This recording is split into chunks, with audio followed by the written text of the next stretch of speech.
Till now, we have seen the countries which are fighting against their colonial masters. We have discussed the emergence of Russia into a very communist democratic setup. We have seen the struggle. Till now we have discussed about Vietnam, the struggle between two colonial masters. How did they fight with two colonial masters? How did the entry of US power broke the issue, and how did it re-emerged against it? These all are the factors which we have discussed now. Now we are going to discuss with a nation where it was not at all a nation earlier. Yes, it was not at all a nation earlier. Till now we have discussed about the country which was not at all a country now. Yeah, the twist is this. The country called Nigeria, it is well known for us right now. Nigeria is located in the southwestern part of Africa. The location of Nigeria itself is very clear. Nigeria itself, we get to strike into the mind that oil, petroleum products, a desert region, black people, colored people, slave people, the native African people. These are the images what we get into the idea of the word Nigeria. But in actual practice, Nigeria was not at all in existence before the Britishers colonized it. The twist is here. The Britishers are the people who made the nation of Nigeria. Britishers brought some tribal people together in three different parts and formed a different nation, emerged a new country. This was a step taken by the colonial master for the first time in the history where we have seen. So, the struggle for independence also was very difficult here because these people were never a nation. So, they have to fight their internal disputes at the same time. They have to fight their common enemy. It's a very interesting concept here. Let us see how did these groups fight against the colonial master, that to a mighty power like Britishers. Now, who are the tribal groups who are brought together? Hausa Faluna is the northern region of Nigeria occupied by these tribal people, and they are mostly Muslim people. They follow the traditions and customs of Islam religion. Coming to the other one, Yoruba tribe. Yoruba tribe, most of them south of Yoruba are Christian dominated region, or like Christian religion is famous here because of the efforts made by the missionaries who are present there. Now, coming to the other region, it is known as Igbo region or the Igbo tribal people. Now, the twist is here, all these people are the tribal people. Why did I mention the word twist here is that if we are well educated, if you know the concept of liberty, equality, fraternity, the growing revolutions, the communistic changes, the Russian Revolution, the China uprising, or the liberal movements in France, the glorious revolutions in Britain, or the American War of Independence, if you read, write, or have an understanding, then we can discuss about the concept of nationalism, or we can merge it into the people, the idea of nationalism. But here, these people are tribal people. They are very much deeply connected with the forest regions. They have their own superstitions. They believe very strongly in their own superstitions. They never ever have gone through or have an idea of what is happening around the world of them.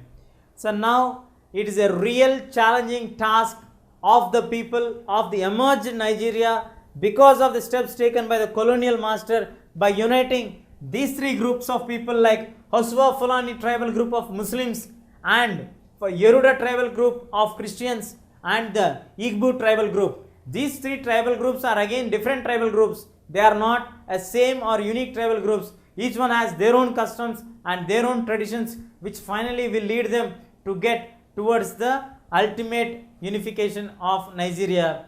Here we have two concepts here. First thing is, religions are different and their feelings are different. Their connectivity is different. They are different tribal groups. Common connectivity is they all are tribal groups. The next concept is they have to fight with their internal enemies as well as with the external enemy or the colonial master who is ruling them, so that they can get to the clarity of the unification or the independence of Nigeria. Now let us see how did these three tribal people emerge and form into an independent nation of the present existing Nigeria, the most world's dominant oil producer Nigeria. Let us have a flashlight on the history of Nigeria, on the struggle of the three tribal groups emerging into a separate nation. Now, let us see here, how did the name of Nigeria come up to the world? The word river Niger has brought an excellence for the river country's name Nigeria, because the region which is around the river Niger is called as the region of Nigeria, which later the Britishers have taken. But even before the arrival of the Britishers, we have a glorious history for Nigeria. It's not in the sense of their gloriousness in their past cultures, but the people of Nigeria were world famous. How are they world famous? What made them world famous? The concept is not that they are because of their talented, but because of the thing is, up to 16th century, the Americans need slaves. It means the Britishers need slaves in America to work in their fields. Most of the Americans who are settled in now got migrated from the Britain to America during the early part of the 16th century. So in the large fields, who can work very hard, basically Britishers are, the climatic condition of British is completely cold, pleasant and very romantic climatic conditions, where you don't have extremely hot climatic conditions or extremely cold climatic conditions, and these kind of people can't do much hard work in the fields. But when it comes to the country like Nigeria, where equator passes very close to them, and we have the dark skinned people or colored people, or literal word Negroes who stay here, they can do work hard. So up to 16th century, the slaves, especially the region of river Niger, the tribal people are caught in the tribal regions and exported to America to work in the agricultural fields. In this way, the slave trade center was the river Niger region. This made Nigeria a world famous region of the 16th century. Later, when Abraham Lincoln has banned the slave trade and strictly implemented this one, this made the changes that the drop of the slaves has brought the idea down. But later, the other important factor which attracted the people towards Nigeria is Niger, and the other one is palm oil and cocoa growth. Palm oil is used in the entire world, but the production is very less in the other parts of the region, and cocoa, which is used in the chocolates of all the Cadbury's and all these things, we need the production of it in a very high rate. So this is another factor which drives the attention of the world towards the Nigerian country.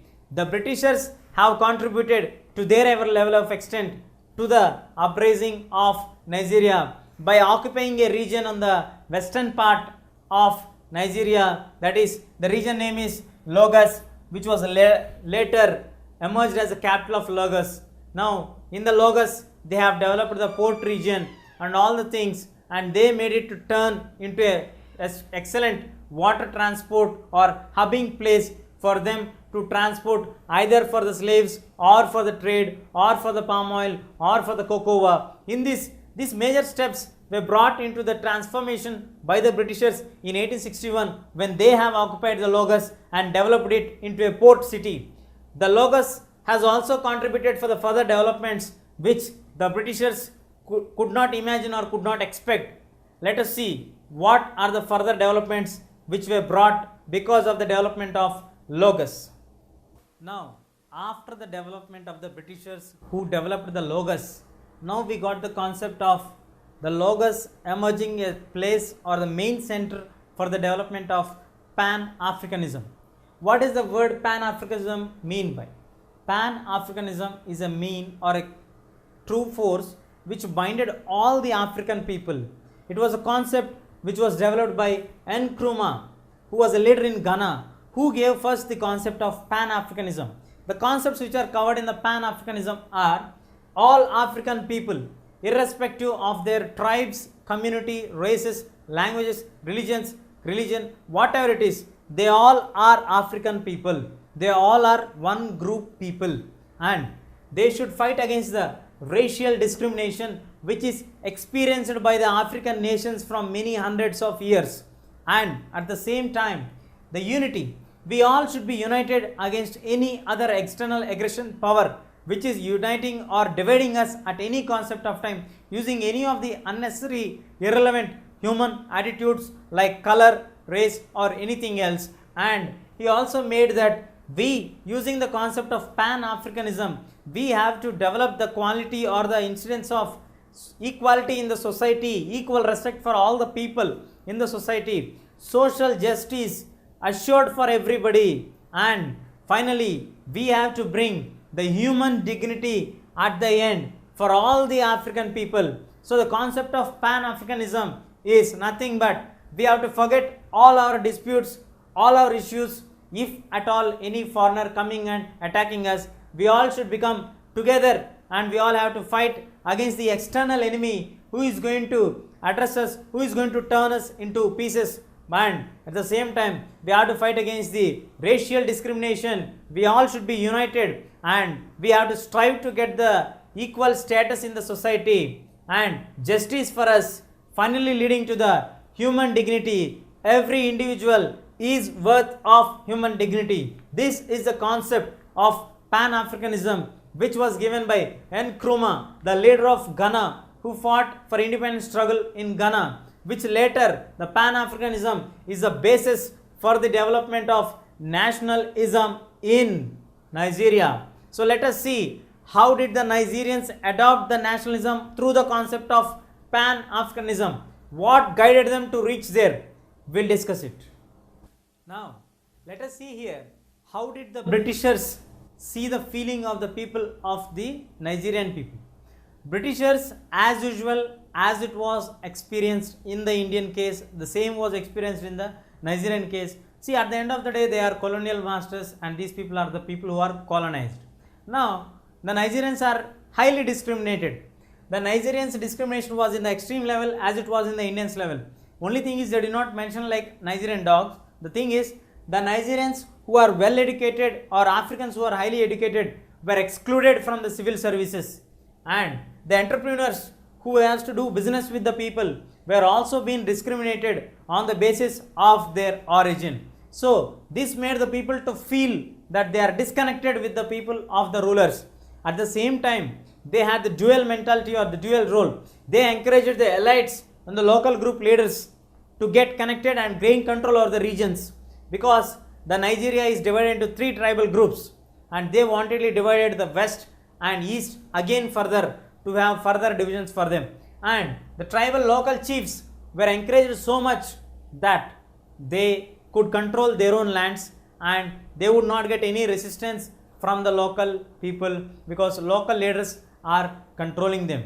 And coming to the situation, because of the modern technology which was brought by Britishers in the southern part, we could get highly advanced technical changes when compared to the northern part.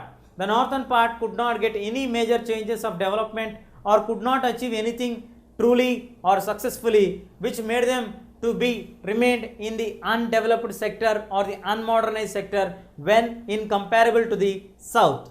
At the same time, if you see the statistics or the strata of 1939, the Nigeria was still divided by the time of the Second World War. Why did I mention the year 1939 is, the 1939 is the peak of excellence of the Second World War, the initial stages where almost all the countries in the world started to rethink on the formation of the integration or the independence struggles. So during that time also, in 1939, the Nigeria was not united. They don't have the concept of nationalism at all in their mind because they were still divided into 3 parts, the west, the east and the north. The Britishers' high and soul end policy was still in tactics in Nigeria, that is the divide and rule policy was still in existence. Now let us see how did the Nigerian people fought against the divide and rule policy, what made them to get united, we'll discuss.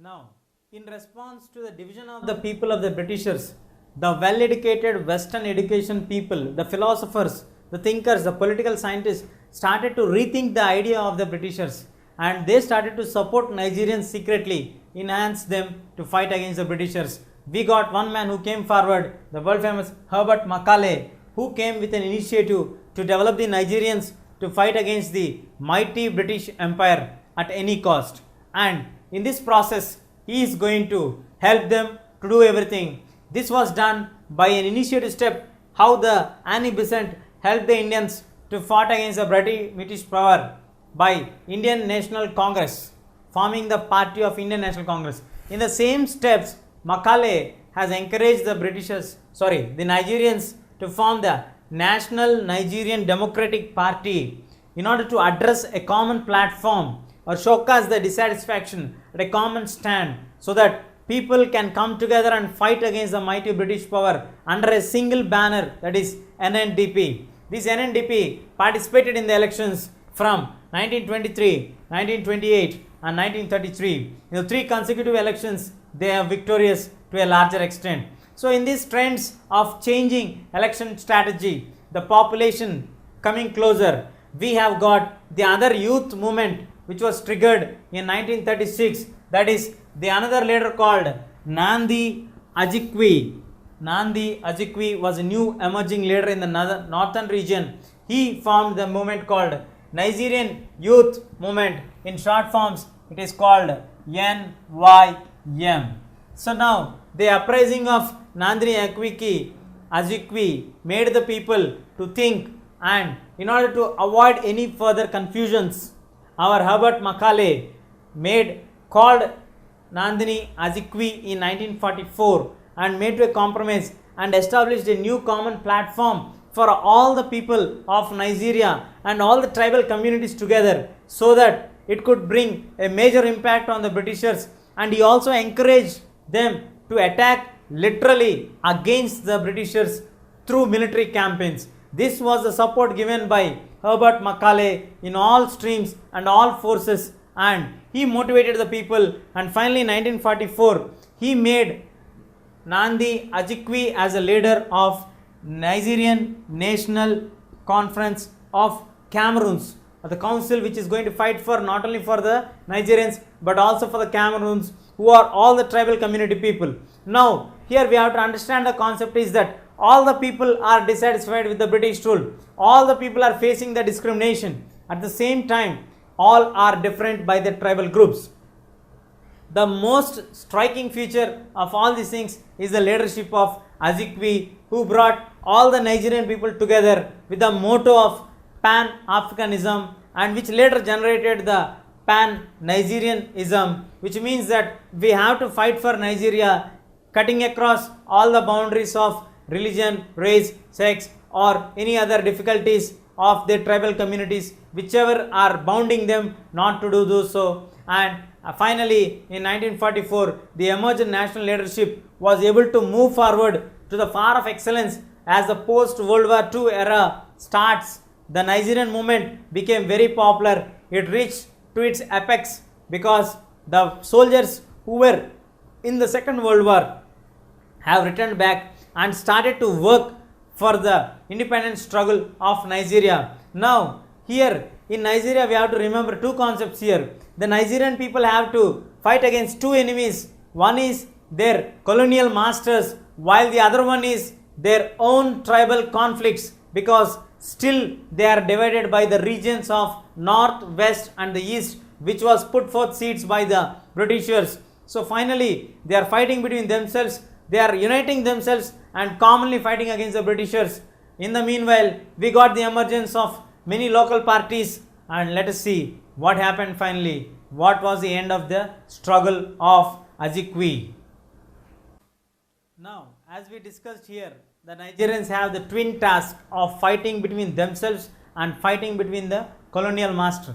As the process continued, we can see across that even the people are divided by their tribal communities, but they have a common enmity between the colonial master, which merged them or to turn out them into 3 different political parties. That is, one is the National Northern People's Congress, which intentionally for the northern people with the motto of to fight against the Britishers. The second one is the National Council for Nigerian and the Cameroons. The Nigerian NCNC, that is a National Council for Nigerians and the Cameroons, was initially started by our Macaulay, and later it was by Ajikwi, who took it forward to an international market and made it as an international Pan-Nigerian religion, which could motivate the Nigerians to come together and fight against the mighty British Empire, against their basic policy of to divide and rule, or to against the discrimination or against the racism and all these things. And the third one we have is the action groups. They does not belong to any particular region. For all the regions, They commonly need a common alternative we need here to fight against the Britishers. All are dissatisfied with the Britishers. Finally, the Britishers have come down with the growing dissatisfaction of the people after the Second World War, the UNO formation. These all steps have made the Britishers to rethink on their policies, and finally the independence was granted over to our Nigeria, and the autonomy of the three regions was recognized and given three-region autonomy on 1st October 1963. The independence was very great achievement for the Nigerian people, but the achievement could not live for a long time. Within a short span of time, the achievement which they have struggled for many years and achieved the independence could short-lived, because the democratic government which was set up here was a very weak government. Because of the weakness of the government, or because of the lack of strong efficiency in the government, it was taken over, turned into a civil war, the war between the different nations or the tribal communities which are present in the nation, which they were led to the civil war, and which later were raised of the issue of military taking over the control of the land of that particular region. And for many years the military was under the control, and these military rulers are corrupt rulers who suppressed all the basic rights of the individuals and imposed corruption at higher level. And for these people, the oil companies who need oil in Nigeria started to invest them and started to give share in their profits to the fraud military rulers and make them to feel that they are the supreme level or in the far of excellence. Finally, in 1999, after many steps, many invocations and many repetitions of the UNO and all these government bodies, finally in 1999, the Nigerian people were able to elect a democratic, stable government. Even today, it was a dream come true for the Nigerian people to have a strong and efficient democratic government like India, what we have recently. The election procedures were not fair and familiar here. So, let us see how far these people are able to do it. What is the oil concept here? How is the environment getting disturbed here? How the oil companies have changed the lives of the Nigerian people? We'll discuss. Till now we have discussed about the Nigerians people, their struggle to get their independence struggle. How did they fight the Britishers' concept of divide and rule policy? Even after they attained the long struggle, they got the independence. The government was weak. Later it shifted on to the dictatorship, militarianship, then again coming out to restoring of the democracy. In this process, let us put forth all the political issues aside. Let us see on the environmental point of view what is happening in Nigeria. We will cover it under the heading of oil environment leads to politics. Now coming here, oil has a vital resource which is present, a natural resource in Nigeria. Most of the companies in 1950, when they got the news that there are oil mills or oil is found in Nigeria, immediately they ran to the things of Nigerian lands to acquire their rights. The company which was successful in getting the rights of a major larger share is the Dutch Shell company, which owns many small companies. Under the leadership of the Dutch Shell company, they could acquire the lands or the mines which will give oil for them at very less cost. Now what happened because of their acquirement? Generally, if we get a foreign investment to our nation or a foreign company coming and doing our resources, we get many benefits from this. But the Nigerian people are the most worst hidden people in this case, because they could not get any major achievements which are going to be done as it done in the MNCs and all these things. Further, they were spoiling the present existing government by adding some share for it also. Let us discuss them in detail here. See, the extraneous extractions. The oil was drilled away in such a way that without even concentrating on the further storage of the resources, it was drilled continuously and exported continuously to make huge profits for their requirements. Now coming to the concept here, if they drill so much, what would be the natural imbalance which is going to happen under the earth? What would be the effects of the people, those who are staying in that region? The company never answered any such kind of questions, because they were not at all interested on this kind of issues at any point of time. Next, in this process, who is supporting them to do all these things? Because it is a private company, they have their techniques to get them involved. they started to share their profits with the rulers, especially the military dictators who are already completely corrupt people. So they were expecting the minting of money which is done by the private companies which are adding for them. At the same time, they have created the havoc, a disaster in the coastal areas, because the oil spill releases the wastes into the mangrove forest. Nearly 5 to 10% of the mangrove forest have already got oil spills and got spoiled here. In the slow process of time, immediately we don't get any effects. Even the drinking water of the people got the oil spills found. So the naturalists, the environmentalists are afraid on the growing trends of the Nigeria or the company's strategy in acquiring millions and millions of rupees at the cost of Nigerian population. But the government had a deaf ear on this. The oil spills which were released into the thing may not immediately affect any of them, but in the course of long journey, they immediately can turn up into a cancer disease even for small children also. So the people and the environmentalists are afraid and scared of these kind of developments which could happen in our Nigeria. So the fish or the ecological balance in the water, because of the water resources getting contaminated by the oil spills or the chemicals which are released by the oil resources companies, will definitely spoil this. So one of the attempt made by the environmentalist, what was the result of this?